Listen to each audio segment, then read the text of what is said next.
Hello everyone and welcome back to Tarot and Torch.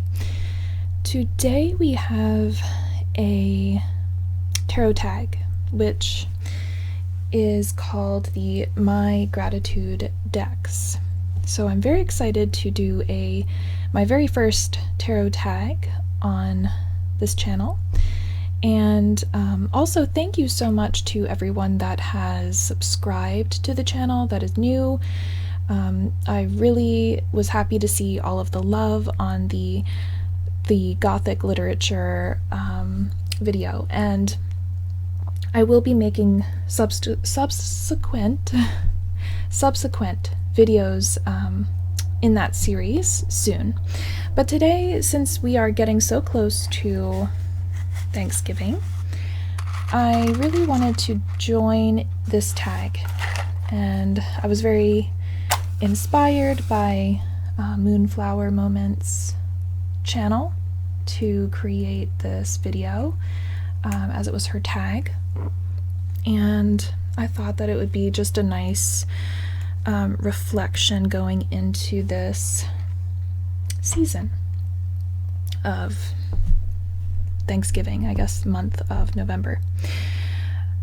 Okay, so I have my notes to the side, so I will be looking at those.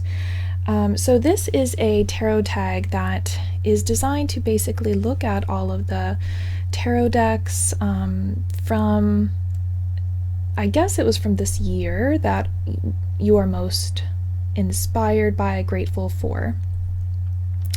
And it's called My Gratitude decks. Gratitude reflection is incredibly important to really think about all of the positive moments and achievements in our lives, and it's one that we don't always give enough attention to. So this was why I decided to participate in this tag. It is just something incredibly useful, healthy, and something that we should actively try to cultivate more. So there are 12 prompts in this tag, and I will be going one by one and showing each deck as I go and explaining my thoughts on why I chose that particular deck. So number one is the deck that has stood by my side through my darkest moments, like a sister. And for me, that is the Tarot of Vampires. And let's see, I will get the box for those that need to see this. I have it out so often that I have stopped kind of putting it in the box, but I keep it because it is beautiful. So this is the Tarot of Vampires by Ian Daniels. So I've had this deck for many years now. I believe that I purchased it in 2018. It was around that time period. And the energy of this deck, I was very drawn to it when I first saw it. Let's see.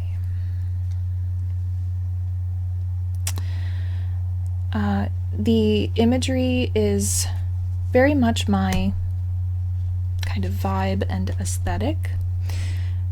I definitely was what would be considered now emo, gothic, a goth, back when, before these labels were completely kind of as they are now. So the imagery really spoke to me with this deck. And since I have owned it, I've went through different kind of parts of my journey with it, for different purposes. But this is the one that I have been reaching for in moments that I really need to have a voice of compassion, motivation, and understanding that is not from my own perspective only. So basically, as though I had another person with me kind of explaining things to help me see the truth of a situation. And I have found it to be a very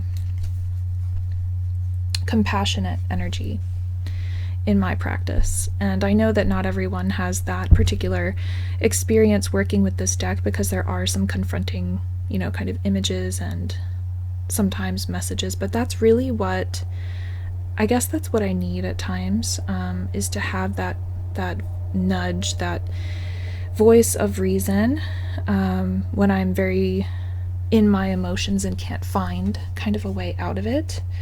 This Three of Pentacles, for example, is just so stunning with the spider webs that she is kind of weaving here, to craft something, and it just gives you that inventive, kind of creative way through a problem or situation. But this feels as though an older sister would be helping me through my particular challenges. And really, it could also be an older brother. It does have kind of a masculine energy to it, overall. But this is the one that I reach for the most through the situations that I find most challenging, I suppose, because I do see myself in this kind of setting, in this realm. It's always felt very comfortable to me in that way. I could walk in this world of vampires and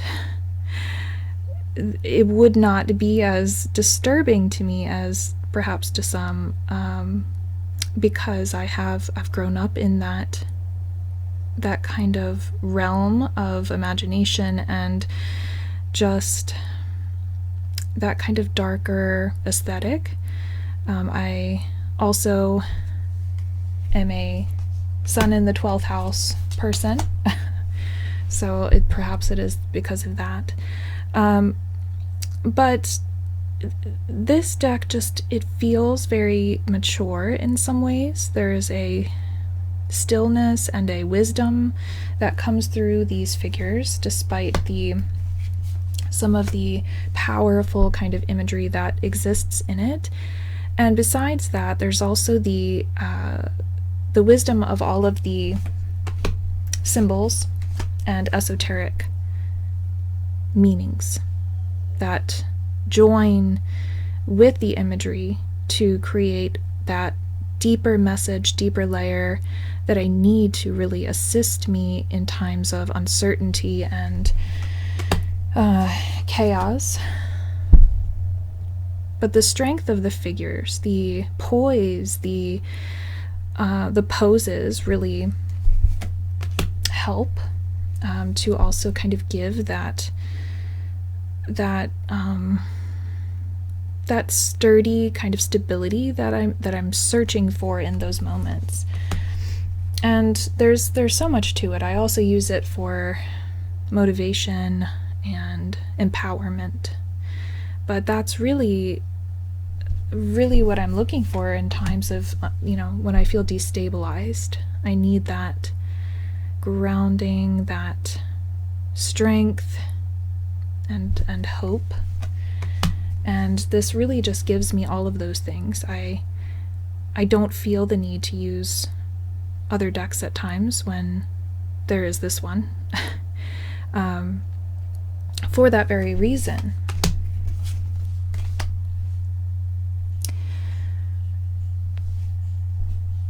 And also, I am very comforted by the imagery. I kind of wish that I had people in my life that I could turn to for this kind of advice and assistance during times that are very hard to endure. And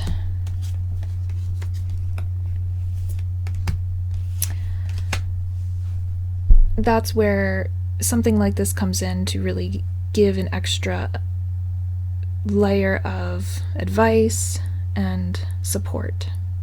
So now that I've spent so much time on this one deck, let's quickly move through the other prompts. Number 2 is a deck that has told me the hardest truths. This was incredibly hard for me to choose because there's so many decks that I have that provide the truth to me when I'm seeking it. However, the newest one that I can think of is the Holler Moon Oracle. And this one was a newer one in my collection. It was, I believe it was about a year or 2 ago that I purchased this deck. And it is just images of nature with one keyword. And this is what I need when I am looking for that kind of harsh truth. I really need something open like this. I don't want something too boxed in and set. I need something that is more intuitive. And this really gives it. With the keyword, the single keyword, it's giving you one kind of way to see this kind of energy, but also the image gives you more complexity. And this one gave me a very difficult truth about a situation that I wasn't quite prepared for. And it's black and white, very clear. It was this card. Okay, so it was this card, and I believe it was this card. And they struck me so very much in the gut. It was very potent, and especially with the words here on the lock, it just struck me in a way that I didn't quite expect, and really made me think about some things from the past that I wasn't quite fully accepting. And it was something that I thought about for weeks afterwards and provided some very deep reflection and journaling.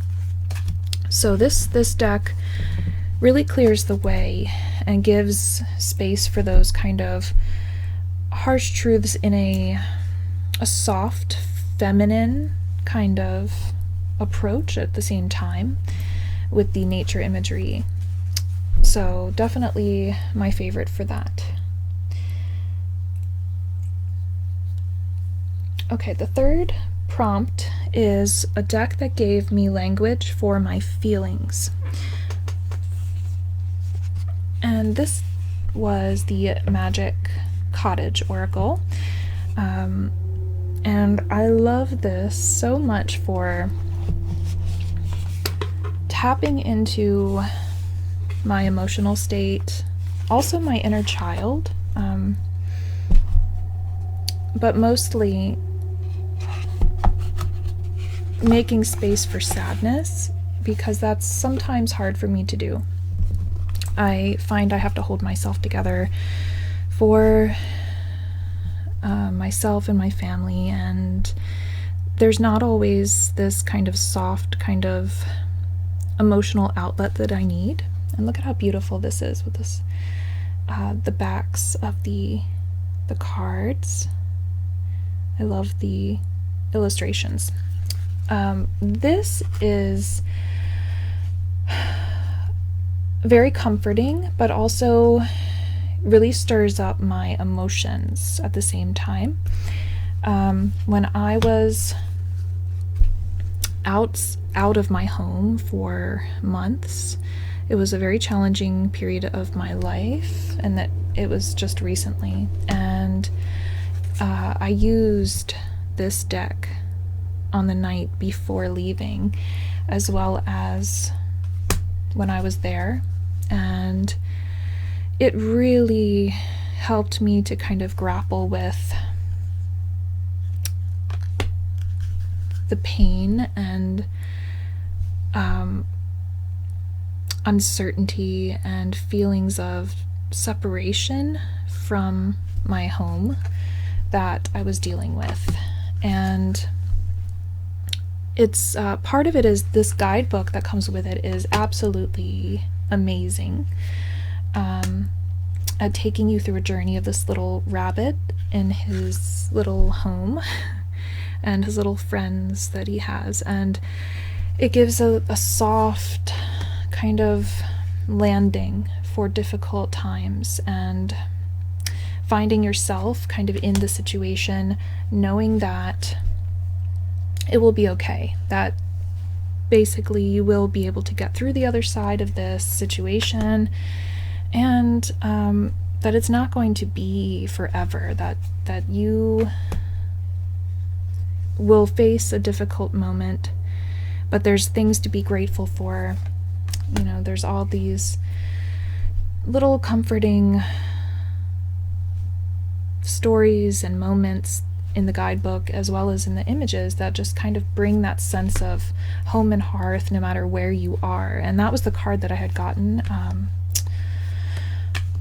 Let's see if I can find it. I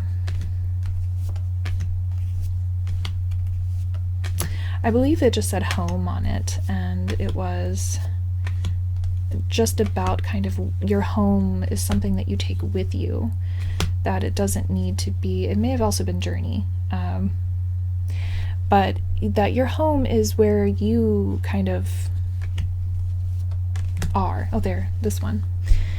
And that you, even when you're away from the physical space that makes your home what it is, that it's about your heart, the people around you, kind of your home is a place that exists within you.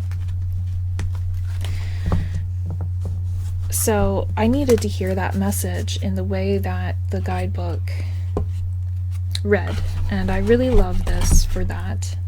And the guidebook isn't huge. It's, you know, it's one of these sized guidebooks, but just the way that it takes you through kind of the story as a narrative brings you into that kind of magical, comforting space. And it brings a sense of safety to what you're going through.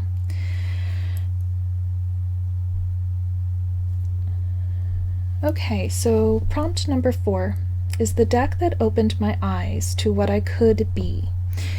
And that is the Witch Sister Tarot.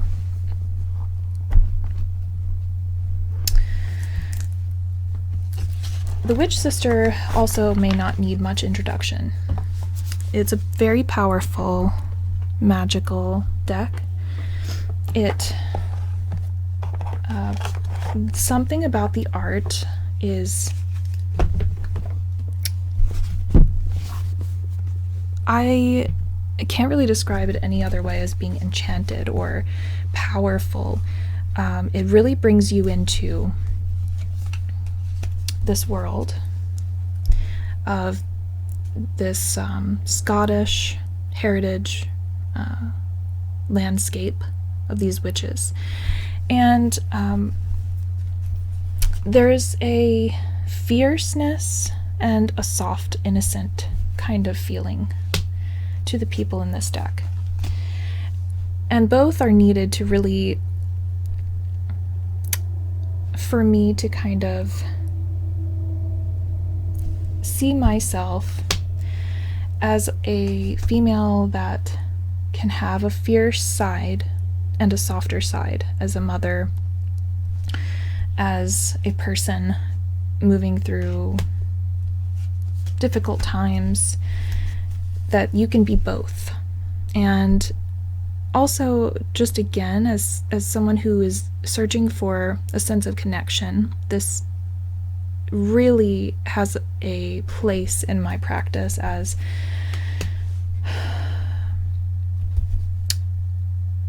showing me that I can reach out to ancestors and to spirit, and also that I can connect to Mother Nature and the beloved dead.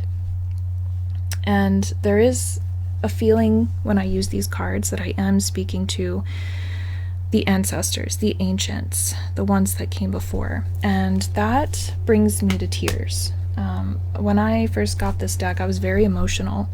It was very touching to be able to have a deck that I felt was a conversation with the spirit realm, the ancestors, and also showing me that, you know, there were these living, breathing people.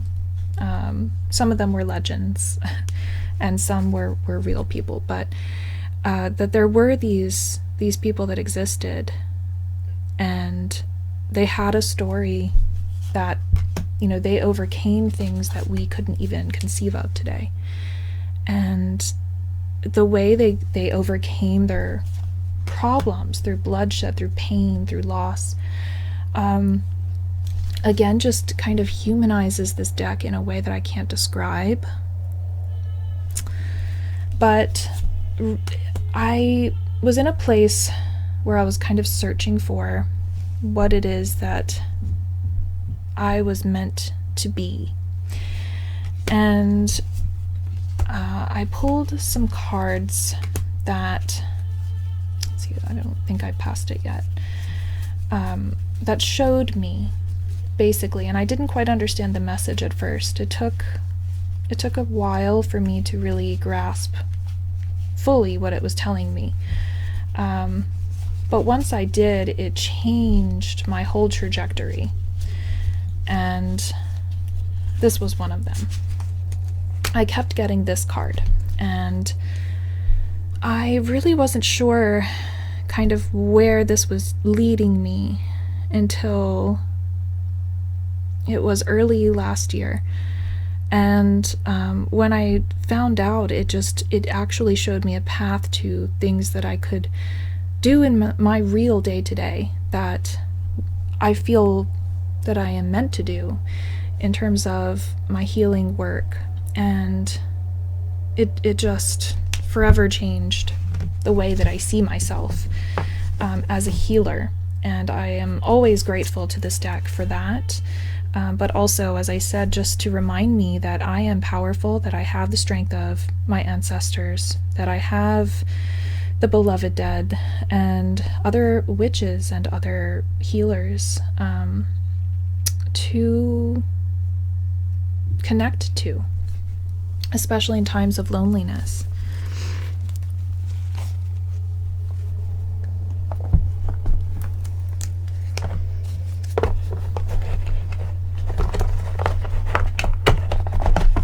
The next prompt, number 5, is the deck that dared me to live, and that is the Gothic Oracle. Now, looks can be deceiving with this oracle. If you have seen me on Instagram, I do draw from this a lot, and that is because, again, I feel very connected to Gothic artwork. I remember, growing up in the 90s, growing up in the 90s, I remember all of the fairy artwork by, Anne Stokes and Jessica, I can't remember her name now. There was another artist that was similar to this style. Anyhow, this oracle deck, I mean, there are some images here that just instantly transport me into this powerful state that really motivates me and gives me perspective in a empowering way. And the guidebook is actually pretty good and helps you to kind of see things that you may not otherwise.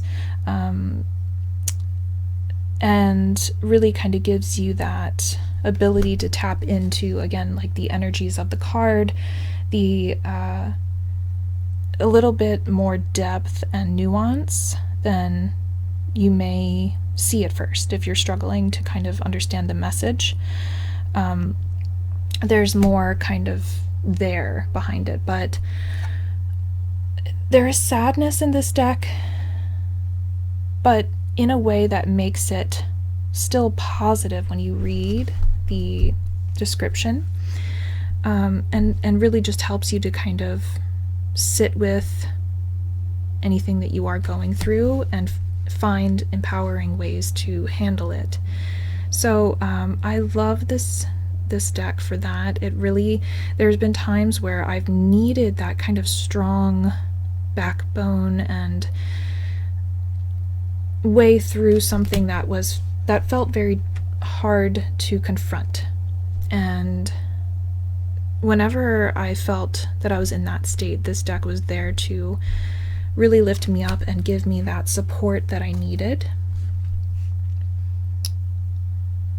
And it's very beautiful too. It does kind of bring you into a different fantasy realm that makes you feel that you can be these sorceresses and these warriors. But sometimes that's what you need, is to get out of this kind of day-to-day energy to have something that's more magical and makes you feel that there's limitless solutions to your problems. And I was just trying to find one card that I kept getting in particular. Let's see.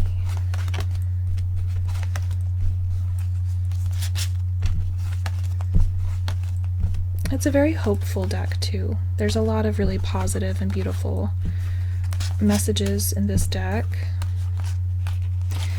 This is one of the ones that really came through for me when I was about to confront something that felt just way outside of anything I could handle, and reminded me that no, I have power, I have options, I have support, and that the inner strength is what gets you through more than anything else.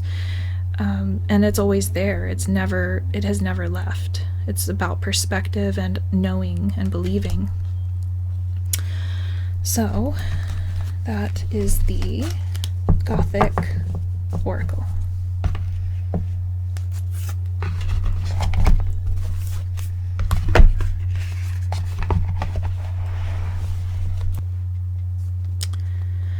Number 6 is the deck that celebrated my biggest victories, and that would be the Tarot in Wonderland.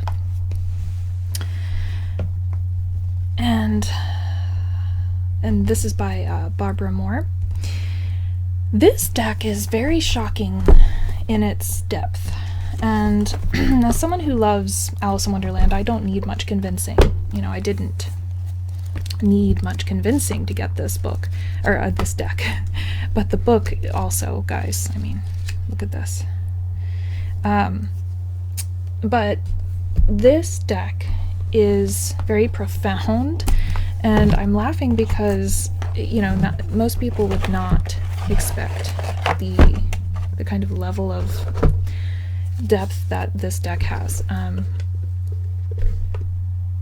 But what does it for me is the expressions on the characters' faces. So this is the Queen of Wands, but of course the Queen of Hearts. And there is almost this harshness with the expressions on some of the characters' faces that can be a bit unsettling. At least when I first got it, it was. But also, this is a story that has a lot of magic to it, in my opinion. It's very liminal, and I connected very much with Alice for a lot of my life, feeling that I was very lost and just not really being able to find my way until I was much older and went through kind of the expected path that I was supposed to be on. And like Alice, I ended up becoming lost and then kind of rebelled and went my own way. But in any case, this deck also has been there for the wins. There is this kind of celebratory energy with this deck, with all of the tea party imagery, and of course the common friends that we recognize from Alice in Wonderland. Alice in Wonderland, thank you, Mercury in retrograde. Like, this is the caterpillar as the magician, and the Cheshire Cat is the Hierophant, and there is this, feeling of you may have been lost, but look at where you're heading, or the potential for where you could go. And anytime that I've been through a difficult, tumultuous situation, this deck has been there to really kind of help me see how far I've come.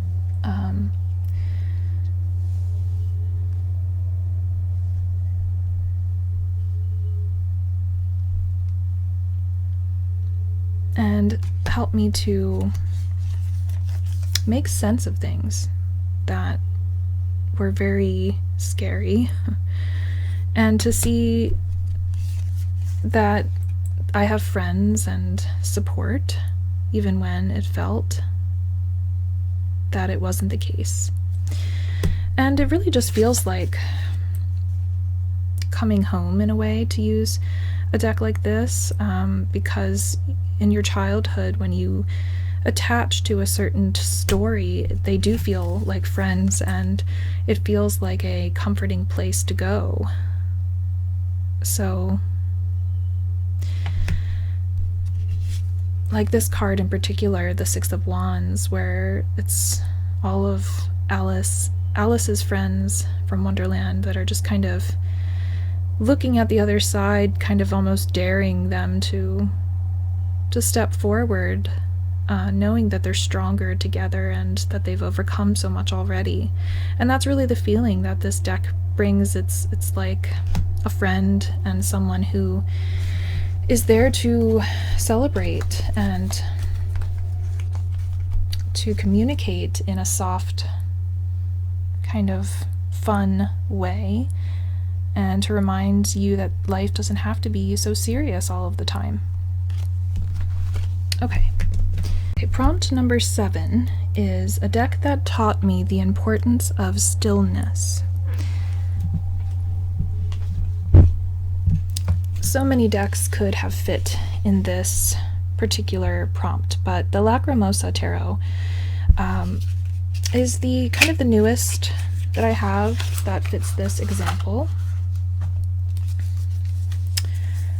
Also very gorgeous Gothic imagery, but the darkness of the deck itself, and by that I mean the coloring of the shading of the cards, it's very dark. There's also a zoomed in quality.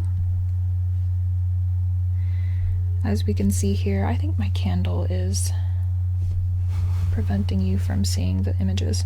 Okay. There's a zoomed in quality that helps you to slow down and put yourself into the card in a very different way, or to just look at a particular item in an easier way. And sometimes this is what I need, not just in tarot, but in life. I've recently found that sometimes I need to look at kind of real life in smaller snippets. And a stupid example, or a silly kind of example, is when we went shopping for Halloween items at the store, and I felt so overwhelmed seeing them in the store, but when I watched a video online before going in, it really kind of made me stop and look at each item rather than feeling overwhelmed by all of the things that were there. And that's really what this deck kind of does, is it lets you kind of look at a detail instead of perhaps everything all at once, and taking in so many different colors and imagery and symbols and sensory overload. This is a beautiful example with the Ace of Swords. I mean, it's just, there's an elegance here where you just feel that you're being offered this sword rather than just a sword itself. It does feel more intentional to have it this way. The fluidity of the movement and the single kind of object. And it's, not just with the aces, but with all of the cards, this being a court card. And there's not a lot of pomp and circumstance. It's really just simple with a lot of depth, like a spotlight being put on the meaning of the card.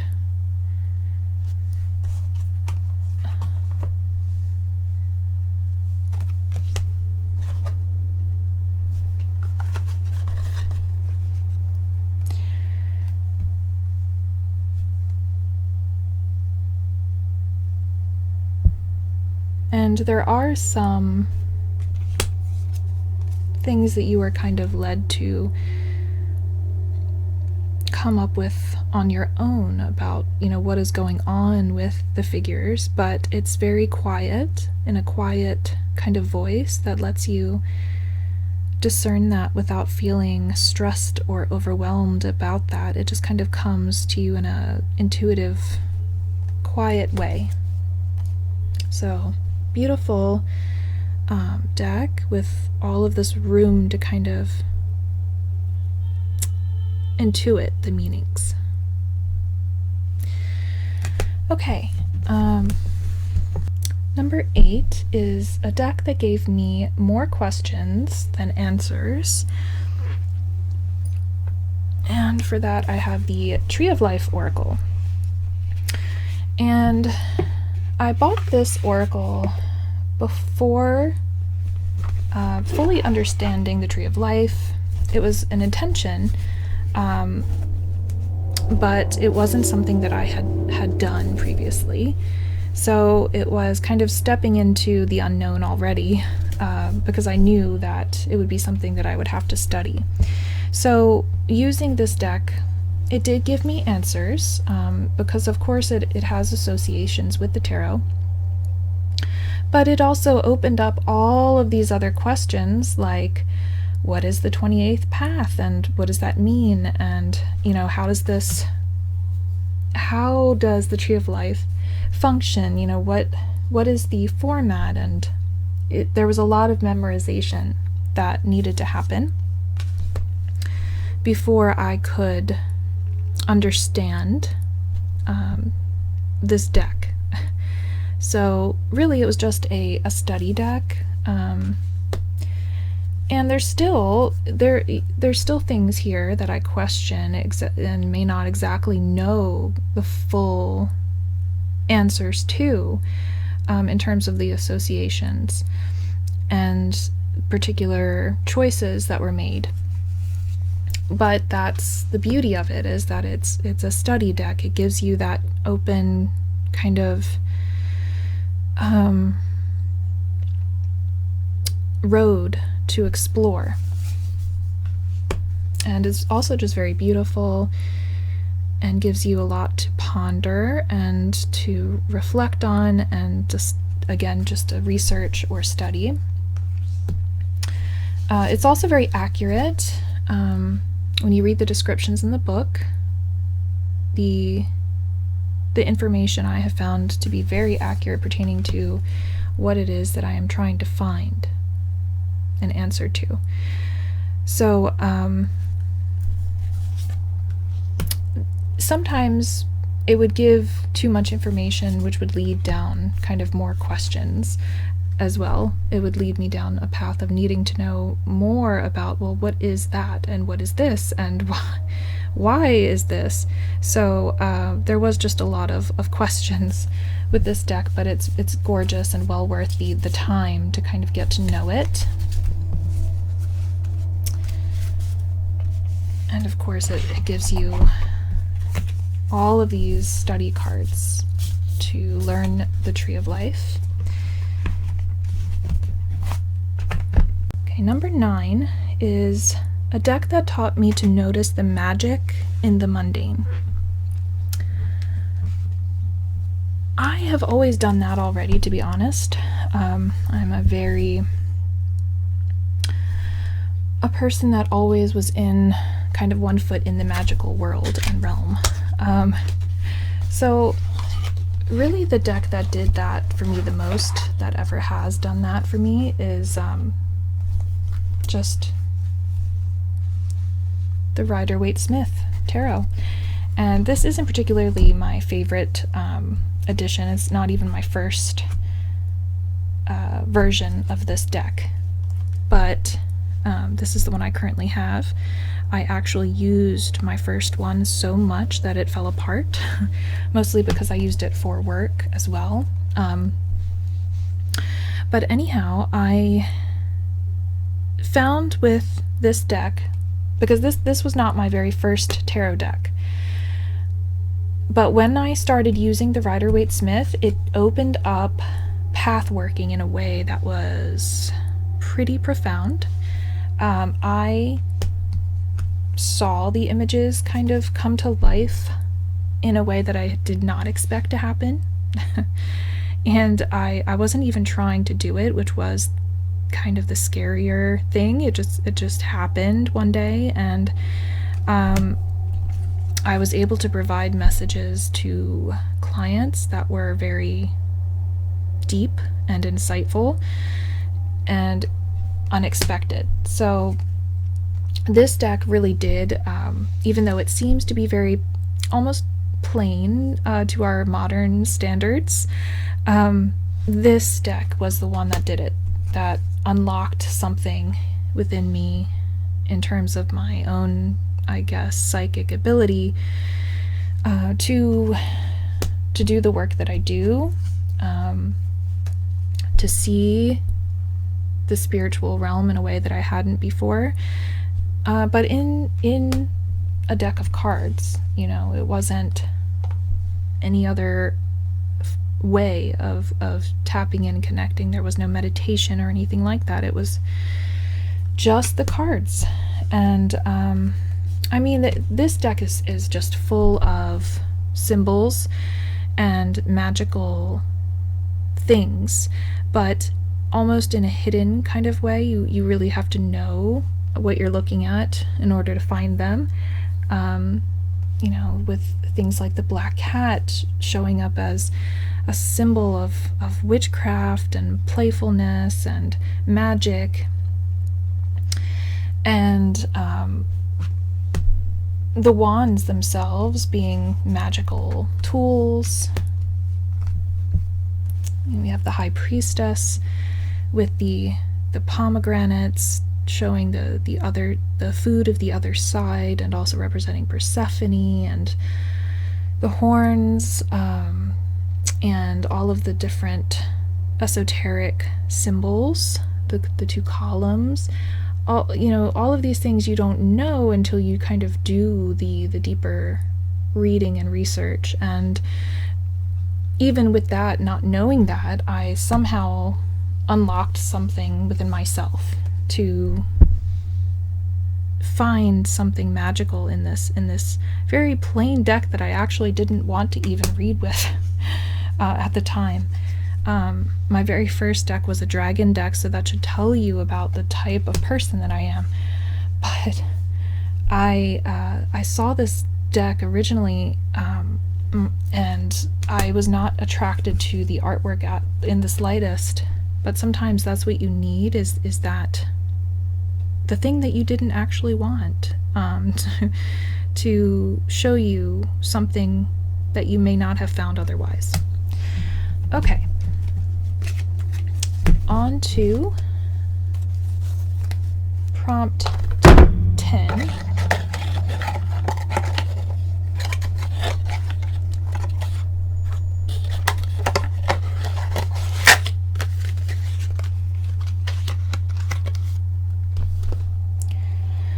Prompt 10 is the deck that encourages me to embrace levity. And that is the Mystical Medleys, and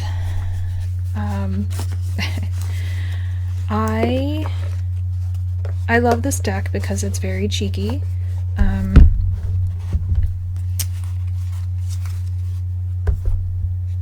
Of course it's cute. It already has this cartoon depictions of these old, I believe they're 1920s cartoons, but the sense of humor with this deck is on point in readings. It will really give you an honest and also very sarcastic reading, and I didn't expect that when I first got it. So to my surprise, the readings were very truthful and funny. Again, the expressions on the characters' faces are part of that, but using this deck is unlike any other deck that I own. And I'm not someone that actually gravitates to a lot of cartoon inspired decks. I don't always connect well to my inner child, not as much as I should when it comes to things like this. And I'm very serious. I believe Moonflowermoments also mentioned this, but for herself, but I do not play enough. And when I was younger, I surely did, but as I've grown older, I do not tap into that side of myself. And so this deck is really nice to have to kind of force me to do that, and also gives me readings that are very truthful. And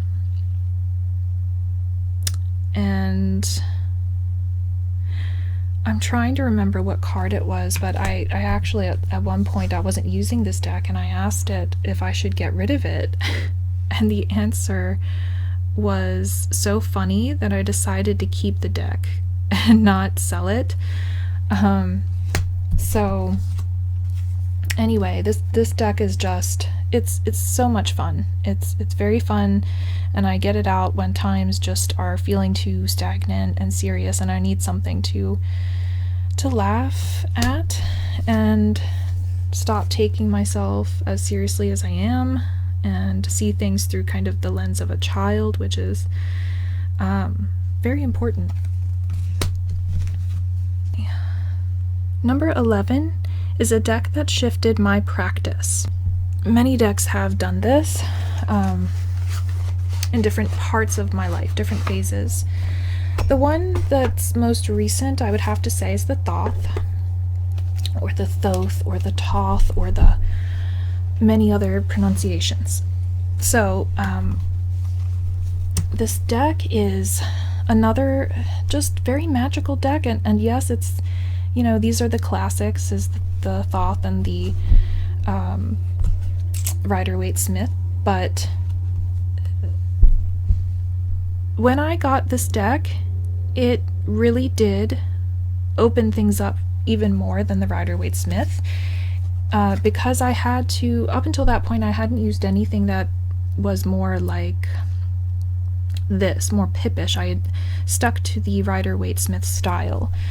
And when this became something I could read with and practice with, it really, the path working continued to deepen, and it really helped me to kind of get into more of a, almost a meditative, more esoteric kind of headspace. The readings became deeper and richer and more spiritual, because in the beginning of my reading days, and you know, tell me if this is also the case with you, but in the beginning I used tarot more for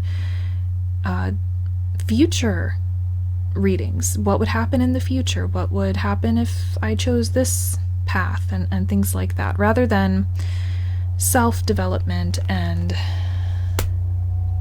psychological readings. And I mean, I've been reading for a long time. I actually started reading cards with my dragon deck when I was very, very young. I was still a child. So in the beginning, it was about relationships and, well, also about life and death situations that I went through when I was young. But in any case, this deck, you know, with the swords being almost abstract here in some way, with, you see the curves and the Three of Swords, it kind of shows you that in a way, this, what you're going through, it's an illusion. And that's not something that is quite the same in Rider-Waite-Smith, because in Rider-Waite-Smith it's very much like, these are people and they're bleeding, or they're going to a wedding, or they're, you know, and it was very literal. Here the Ten of Cups isn't a family, it's a bunch of cups in the sky. So there's this feeling of spiritual energy that the Thoth really does unlock, and it connects to the Kabbalah and a lot more esoteric things, and it has that energy to it that brings you outside of your body more. And so when I started reading with the Thoth, it was a life-changing experience in that way, that readings are not just about the future, they're supposed to be about your soul, your spiritual journey, your emotions, and ways to deal with problems and situations in a healthy way. And so my readings changed from those divinatory kind of future readings more to you know, what am I meant to pursue in this life, and how can I help others? How can I help myself? And that's when, you know, I became who I am, and really decided to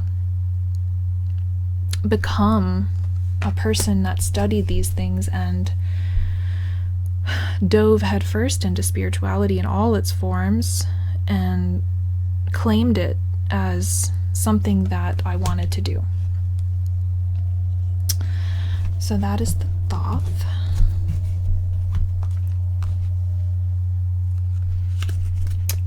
The last prompt is a deck that jump-started a creative project.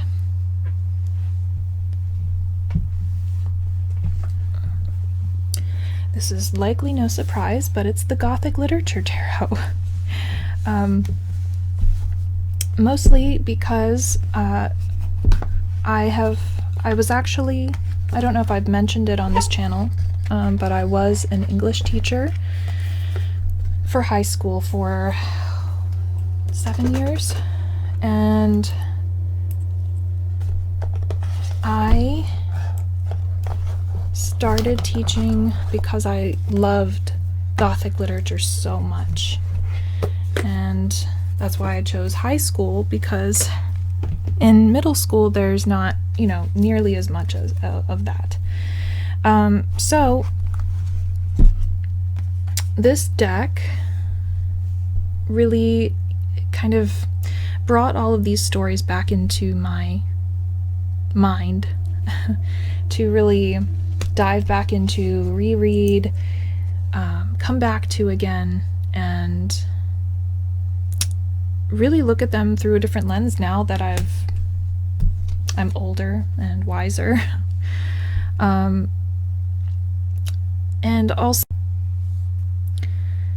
now that I am older and wiser, and really put myself into these stories that are so classic, yet now that I am older and wiser and have so much more understanding of everything than I did before, and really see myself differently through these lenses. So thank you so much to everyone who has made it this far, who has watched this video and listened to me ramble, and thank you so much to Moonflowermoments for creating this tag. It's been so much fun to see everyone's videos on this, and to really just enjoy this whole experience. So I will be making more videos in the Gothic literature series. I will be looking at specific stories and talking about specific ways to connect to those stories and with your own path working, shadow work, and healing, and showing decks as well. And I ask that you like this video if you liked it, consider subscribing, and I will see all of you very, very soon.